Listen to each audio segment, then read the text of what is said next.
Welcome back to another episode of Decoded, guys. My name is Jesse, and I'm the writer, director, and narrator for the Lost Codex episodes, Decoded episodes, all the stuff. And I'm here, joined today by Jeffrey. Welcome back, Jeff. Hello, hello.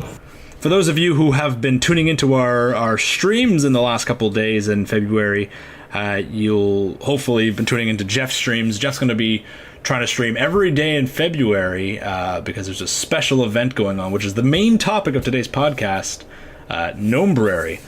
And we'll talk about all the stuff Jeff's been streaming and all the details behind his big idea.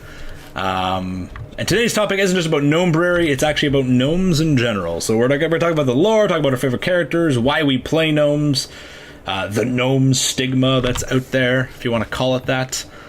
But before we dive into that, let's dive into some weekly news. The world first Jaina kill happened yesterday. Congratulations to Method. I believe they got the second kill as well. They killed Jaina a second time. Pretty sure. I think they killed her yesterday on the last day of the week, and then today again on the first day of the week. And then Limits, I think an hour ago or ish. Yeah, very... Limit got the third kill. At second guild, at least. Someone jokingly said that Method's alt should have made a second guild so they could technically claim world first and world second guild, but... that's taking it a bit too far. Definitely, and I it was actually exciting to watch. I think there was something over well over 300 pulls in there, wow. And you know it was coming down to the percentages. But maybe Limit will get the next one. Maybe Limit will get a Jara in 8.2. We got a couple of world firsts this year. We're gonna have a Jara. We're probably gonna have the world first race for whatever the last boss of 8.3 is before BlizzCon. So we got a couple more world firsts later this week. And for those who didn't know, or for those who, for next time, the Method actually goes to the Red Bull arena, or a Red Bull sponsored arena, their whole team, or most of their team, and they live stream it. Limit does not live stream. People are requesting that they live stream it. Kind of creates a little bit more tension and excitement for the competition. But basically everyone was watching Method to see, you know, how close they were when it came. Will they do it? Is this the time they do it? You know, do I go to the washroom and get a snack? Well, they're gonna kill Jaina when I'm gone. They're gonna kill Jaina when I'm sleeping. So it was definitely exciting. So that kill's over. Jaina has, or not killed, but Jaina's been defeated. Spoilers: we don't kill Jaina in the raid. With Mythics opening up, the LFR Wave 1 also opened up, so the first 3 bosses are open to everyone. So go in there, get your transmog, get your item level up. And Mythic, speaking of Mythics, this week is also Mythic Dungeon week as well, so make sure you do your 4 Mythic Dungeons for your chest to get a level 400, item level 400 piece of from Battle for Dazara lore. I think it's the heroic level. Just complete your 4 dungeons and you're guaranteed a piece based off of your loot specialization there, so maybe you'll luck out and get a weapon. Well, guess I'm gonna have to do some mythics this weekend. 100%. Jeff's gonna do some Mythic plus 20s. I think Jeff can do Mythic plus 20. Is that right, Jeff? I can do it alone. With like 1% of my power. 1% of his power. Good God. And then the last piece of news we have has nothing to do with Mythics or Jaina, but just as magical. We have a little bit of news on our next lore video. I don't think we had publicly announced it when we had the last Decoded episode. But now it's out. It's been released. And if you guys haven't heard, we're doing it on Sithralis. We have a lore video on the Snake Lady herself. This one's actually really interesting and different because we have a lot of custom models in it that we don't always have access to, but we got Hypnos pulled through, and we got 2 other artists who've been collaborating with us on this episode, so it's going to be super cool. So stay tuned for that. And if you guys enjoyed the Shadra video we did, and the narrator in that one, that same Trolls and Dalari narrator returns for this one, so... Get ready. That's all we got for weekly news here. We're going to just dive right into the podcast episode, and as I said earlier, it's about gnomes, and specifically Gnomebrary. You can see the Gnomebrary text above me. Jeff's got his high-tech webcam frame going on there. So Jeff, explain, because this is your idea. This is your pet project. Explain what Gnomebrary is. It's basically it's an art prompt, and it's art prompts. I've seen a couple of them over the past couple of years or months or whatever. Most recently, Dracember in December, which was started by Rurucat, I believe, and especially Overnose. Can't quite come up with his real name for the moment, but he was very into that, and he made some very, very nice art for that. And I was like, hold on, why hasn't anyone done that for gnomes yet? So I got thinking, like, throughout January about something like that, and then when I wanted to decide, okay, which month would you pick? Well, why not pick February, because February is the shortest month of the year. And that's basically how that part of the whole idea came to mind. And besides, we didn't want to wait till November. November sounds better, right? I think everyone can acknowledge that, but who wants to wait 10 months? Plus, November's busy. We got BlizzCon. There's things we're doing there. Yeah. No one got time to do art prompts during BlizzCon time. But hell no. I think actually the first I heard of this idea from you, Jeff, was during the RPG podcast when you were making those title screens for the RPG characters. Yeah, that's when. So I made like this single title shot for all the RP characters Jesse talked about, and I was like, I'm done now. I've got like half an hour or so left before I need to shut down and go to bed, and I might as well do one for me. And that's how I basically put down, because I had created a gnome paladin character in the model viewer like months ago, but never really did anything with her. So I finalized that, put her in the prompt, and I'm like, okay, maybe I can do something more with this character. And now we'll talk about your character in just a second here, but one of the other reasons we're doing it, and inspiration definitely came from when Jeff said, like, here I made this title screen for my gnome character. I said, oh, that's the paladin character. He says, what about a gnome art prompt? And I kind of said, like, Dracember? And he's like, exactly like Dracember. And it actually just so happened to line up with a whole bunch of other stuff as well. With Mechatork's involvement in the raid. You know, we didn't have the cinematic by then, but we did know that, you know, Mechatork was a boss, and we knew from spoilers and data mining that something was going to happen. And we'll talk about that at the end. We're going to put a spoiler warning at the end when we're talking about the lore and stuff. We're going to be talking about the Battle for Dazara lore specifically and what happens in it and stuff like that. So we'll let you guys tune in. We'll do another spoiler warning there, but it's going to be coming. We're going to be talking about what happens with that. And of course, Mechagon coming in 8.2. We don't know a whole lot of information, but we do know that Mecha Gnomes or Junker Gnomes are coming in some form in 8.2. Whether they're playable or not, we don't know. But all of this is just lining up perfectly. And the fact that it falls in the shortest month, it timed up. Mm-hmm.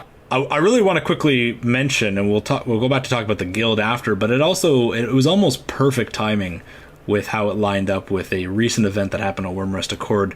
For anyone who plays on Wyrmrest, you'll have heard of the guild Gnomebrary Forever, and of course the guild leader who went along with it, Forbidra. Now, Forbidra was or often nicknamed just Forbes.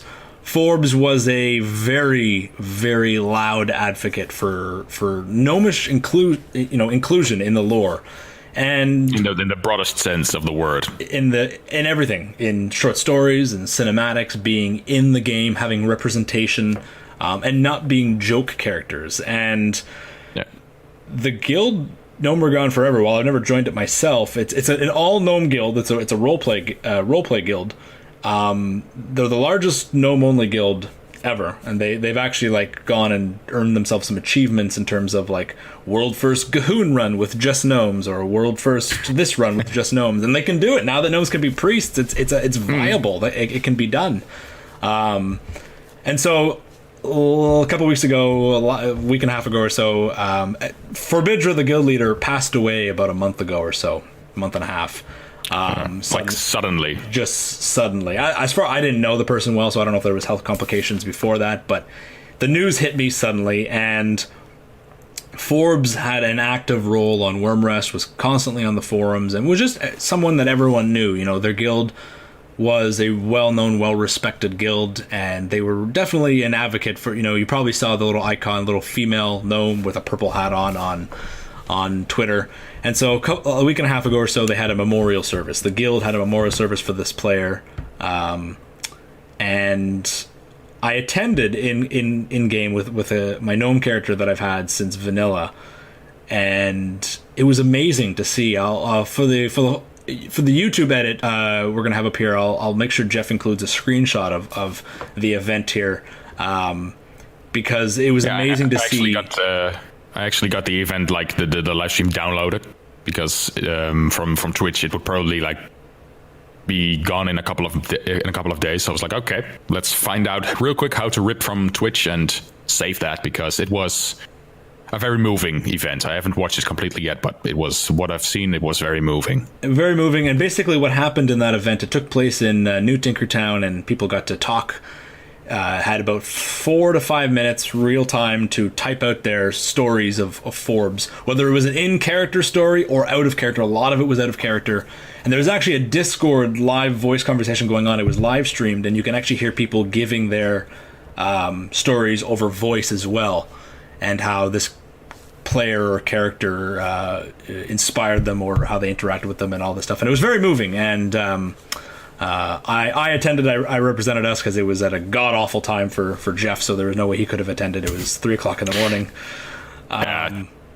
And I was there, and Taryn Gregory was there, who made an appearance. I think that meant a lot to the gnome community as well, because as we all know, you know, Taryn's icon on Twitter is a gnome. So that happened. So I think even though Forbes didn't get a chance to participate in Gnome Brary, I think they would have appreciated something like this, and hopefully we can do them proud. Jeff, you want to talk quickly about the future gnome prompts? Kind of just go down the list and give a quick thought on each one. You and I can go back and forth. Sure, here. Go ahead. Well, you start us off with tomorrow's one. Yeah, so tomorrow's one is one that you hear a lot when you interact with gnomes. It's you're a tall one. And what was the first idea that came to mind when you came up with that prompt? Probably something with the tall neck dinosaurs in Zandalar. I mean, how would you react to that if you're a tiny gnome going up against, like, okay, you're really big? Something like that. Something like that. Either that or meeting a Draenei for the first time. Or a Tauren. Yeah, Tauren. I'm leaning towards going for a Draenei tomorrow, actually. Mostly because I need her to interact with a Draenei, because the story of my gnome character has, like, she wants to become a paladin, but she's a gnome, and gnome paladins aren't a thing. Even the Argon Crusade is a bit like trying to push her away. So I need like a sort of a Dumbledore-like character to go like, well, she can't use the light just yet, but why not just let her, like, why not just let her stay and learn by proxy or something? And I'm pretty sure I'm going to use that Draenei character for that, and might as well introduce him with this prompt. Good idea. For day 8, so the 8th of February, the prompt is cooking. And this is something that I feel like Issei would be all over. Maybe I'll poke her and see if she'll do a quick sketch for this one. Because what do gnomes eat? Well, what do you guys think? What do gnomes eat? Do they have like frosted cogos or something, and it's like little cereals in the shape of cogs with like cinnamon sugar all over? I feel gnomes would have a lot of sweets in their diet. I'm pretty sure at some point, the gnome rogue in the Alliance War campaign. Yep. I think she at one point mentions that gnomes have a very high metabolism, so whatever we eat, whatever they eat, it's probably a lot. Are the gnomes the Dutch of World of Warcraft? Do they eat like a lot of sprinkles and a lot of sugars and stroopwafels? is that what we're saying? Because them Dutch people have a crazy metabolism. So if you guys are, and maybe for the record, I know a lot of people are kind of discouraged from these art prompts because they're, I just called it that, an art prompt. If you can't draw, you can't paint, you can still do these prompts. They don't have to be, hand drawn. They can be machinima, which Jeff's doing.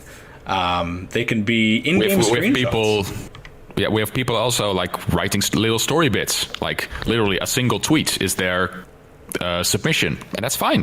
Whatever you come up with is completely fine. What you can include is one of those tweet longer clips, or you can include a screenshot of like a written paragraph, or if you want to kind of keep it a little bit of a challenge on Twitter, use it as a journal entry.